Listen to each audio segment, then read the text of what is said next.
നവകേരള യാത്രക്കിടെ യൂത്ത് കോൺഗ്രസ് പ്രവർത്തകരെ മർദ്ദിച്ച കേസിൽ പ്രതികളുടെ തിരിച്ചറിയൽ പരേഡ് ഇന്നാണ്. മർദ്ദനമേറ്റ ആലപ്പുഴ എം.എൽ.എ.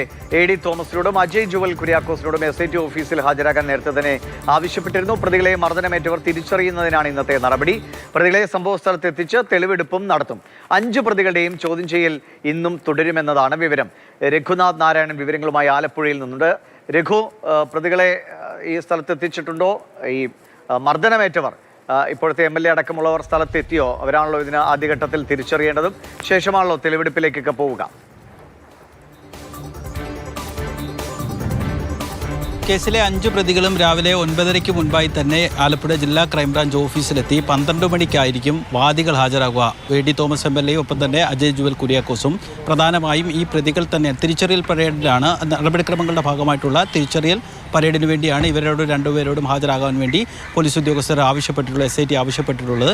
ഇതിനുശേഷം ഒരുപക്ഷെ ഉച്ച കഴിഞ്ഞ് ഈ പ്രതികളെ സംഭവ സ്ഥലത്തെത്തിച്ച് തെളിവെടുക്കാനുള്ള സാധ്യതയുണ്ട്. അതും നടപടിക്രമങ്ങളുടെ ഭാഗമാണ്. നമ്മൾ ഈ പറയുന്നത് പോലെ ഏതെങ്കിലും വലിയ ക്രിമിനൽ കേസുകൾ, കൊലപാതക കേസുകളൊന്നും പോലത്തെ അത്ര വലിയ കേസൊന്നും അല്ലെന്ന് നമുക്കറിയാം. ഈ നിലവിൽ ഈ കേസിൽ പ്രതി ചേർക്കപ്പെട്ട ആളുകൾ നിയമപരമായിട്ടാണോ ഈ വാഹനവ്യൂഹത്തിൽ നിന്ന് പുറത്തിറങ്ങിയത്, അല്ലെങ്കിൽ ഏതെങ്കിലും രാഷ്ട്രീയ താല്പര്യങ്ങളുടെ പേരിലാണോ പുറത്തിറങ്ങിയത് എന്നീ 2 കാര്യങ്ങൾ മാത്രമേ ഉള്ളൂ ഈ കേസിൽ പ്രധാനമായിട്ടുള്ള സംഭവം. എന്തായാലും 5 പ്രതികളും ഹാജരായിട്ടുണ്ട്. അന്വേഷണ ഉദ്യോഗസ്ഥരടക്കം സ്ഥലത്തെത്തിയിട്ടുണ്ട്. പ്രതികളിൽ നിന്ന് നമ്മൾ ഇന്നലെ പറഞ്ഞതുപോലെ പ്രധാനമായും ചോദിച്ചറിയുക, എന്ത് സാഹചര്യത്തിലാണ് വാഹനവ്യൂഹത്തിൽ നിന്ന് പുറത്തേക്ക് ഇറങ്ങിയത്, ഏതെങ്കിലും രീതിയിലുള്ള ഗൂഢാലോചന. അതായത് നമുക്കറിയാവുന്നതുപോലെ തന്നെ നവകേരള യാത്രയ്ക്കിടെ സംസ്ഥാനത്തൊട്ടാകെ മുഖ്യമന്ത്രിയുടെ വാഹനവ്യൂഹത്തിന് നേരെ പ്രതിഷേധമുണ്ടായിരുന്നു. ചിലയിടത്ത് DYFI പ്രവർത്തകർ ഈ യൂത്ത് കോൺഗ്രസ് പ്രവർത്തകരെ നേരിടാൻ വേണ്ടി ഇറങ്ങി. അതിനെ രക്ഷാപ്രവർത്തകർ എന്നൊക്കെ അന്നത്തെ മുഖ്യമന്ത്രി പിണറായി വിജയൻ വിശേഷിപ്പിച്ചത് വലിയ വിവാദമൊക്കെ ആയിരുന്നു. ഏതെങ്കിലും രീതിയിൽ ഇത്തരത്തിൽ പ്രതിഷേധിച്ചാൽ വലിയ രീതിയിലുള്ള മർദ്ദനം ഉണ്ടാവുമെന്നുള്ളൊരു സന്ദേശം സംസ്ഥാനത്തൊട്ടാകെ പ്രതിഷേധക്കാർക്ക് കൊടുക്കാൻ വേണ്ടിയുള്ള ഏതെങ്കിലും രീതിയിലുള്ള ഗൂഢാലോചന ഈ പ്രവർത്തനത്തിനുണ്ടോ എന്നുള്ളതായിരുന്നു പ്രധാനപ്പെട്ട ചോദ്യം. ഒപ്പം തന്നെ ഇവർക്ക് ലാത്തി എവിടെ നിന്ന് കിട്ടി? ഇവർക്ക് ഡിപ്പാർട്ട്മെൻറ്റിൽ നിന്ന് നൽകിയ ലാത്തിയാണോ അതോ സ്വന്തമായി കാശ് കൊടുത്ത് വാങ്ങിയ ലാത്തിയാണോ എന്നുള്ള കാര്യങ്ങൾ മാത്രമാണ്.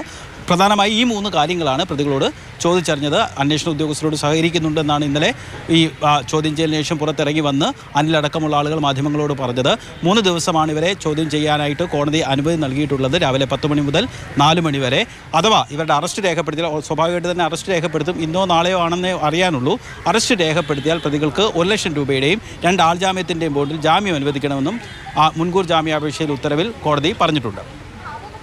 മറ്റെന്തൊക്കെ നടപടികളാണ് ഇപ്പോൾ അന്വേഷണ സംഘം ഈ പുതിയതായിട്ട് അന്വേഷണ സംഘം രൂപീകരിക്കുകയും ഇതുമായി നടപടികളിൽ കോടതിയുമായി അല്ലെങ്കിൽ കോടതിയുടെ ഭാഗത്തുനിന്ന് നിശ്ചിതമായ വിമർശനങ്ങളൊക്കെ അന്വേഷണ സംഘത്തിന് ഏൽക്കേണ്ടി വരുന്നു. അതിനെയൊക്കെ പരിഹരിക്കത്തക്ക വിധത്തിൽ കുറച്ചുകൂടി എല്ലാം കറക്റ്റായി കണക്ട് ചെയ്തുകൊണ്ടുള്ള അന്വേഷണമാണോ ഇപ്പോൾ മുന്നോട്ട് പോകുന്നത്?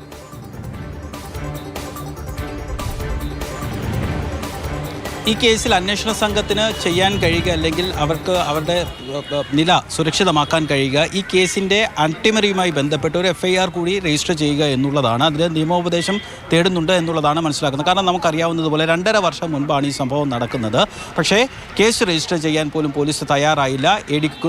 എ.ഡി. തോമസിനൊപ്പം തന്നെ അജയ് ജുവൽ കുര്യാക്കോസിനും കോടതിയിൽ പോകേണ്ടി വന്നു FIR രജിസ്റ്റർ ചെയ്യാൻ വേണ്ടി. അന്ന് പോലീസ് ഇട്ട FIRൽ അനിലും സന്ദീപും കണ്ടാലറിയാവുന്ന മറ്റ് 3 പേരുമായിരുന്നു പ്രതികൾ.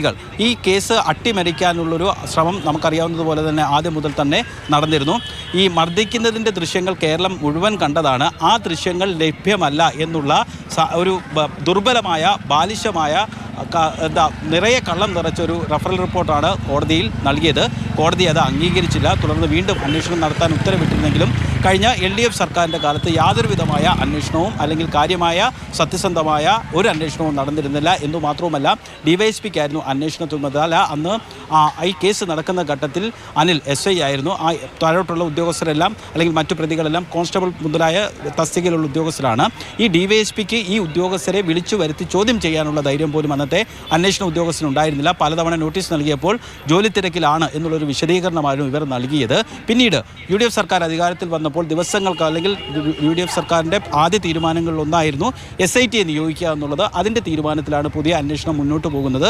പക്ഷേ ആദ്യഘട്ടത്തിൽ ഈ കേസ് മുഴുവൻ അട്ടിമറിക്കാനുള്ള ഒരു ശ്രമം നടന്നതുകൊണ്ട് തന്നെ കോടതിയിൽ ആദ്യഘട്ടത്തിൽ ഈ അന്വേഷണ സംഘത്തിന് തിരിച്ചടി നേരിടുക എന്നുള്ളത് സ്വാഭാവികമാണ്. ഇനി അതിൻ്റെ ഒരു വിചാരണ ഘട്ടത്തിലേക്ക് കടക്കുമ്പോൾ അത് തിരിച്ചടി ഉണ്ടാകാതിരിക്കാനുള്ള എന്തെല്ലാം നടപടികൾ സ്വീകരിക്കാനാകുമെന്നുള്ള കാര്യമാണ് അന്വേഷണ സംഘം നിയമോപദേശം തേടി ആരാഞ്ഞുകൊണ്ടിരിക്കുന്നത്. ശരി.